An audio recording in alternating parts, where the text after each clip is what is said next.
Hi friends, Ayyanar துணை அடுத்து என்ன நடக்க போகுதுன்றத இந்த ஒரு வீடியோல ஒரு குட்டி ப்ரெமோவா பார்க்கலாம். நிலாவுக்கும் சோழனுடைய கல்யாணத்துக்கும் நிலாவுடைய அப்பா, அம்மா, அண்ணன், அண்ணிட்டு எல்லாரும் வந்திருக்காங்க. ஆனா நிலாவுடைய அம்மாவுக்கு விருப்பமே இல்லைங்க. என்னங்க இதுன்றாங்க.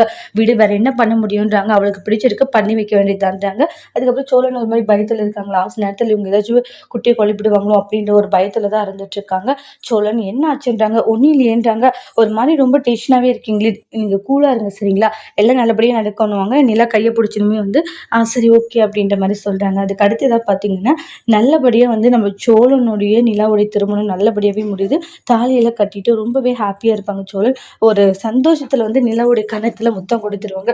சாரி நிலான்றாங்க. பரவாயில்ல இருக்கட்டும். நிலாவை சித்திக்கவும் அப்படியே சோழனுக்கு ஒரே சந்தோஷம். அப்ப நிலாவுடைய அப்பா அம்மா பார்த்து ஒரு மாதிரி நக்கலா சிரிக்கிறாங்க. பாத்தீங்களா அப்படின்னு சொல்லிட்டு. அப்புறம் நிலாவுடைய அப்பா அம்மா காலில் விழுந்து ஆசீர்வாதம் வாங்குறாங்க. ஆசீர்வாதமும் பண்ணிடுவாங்க.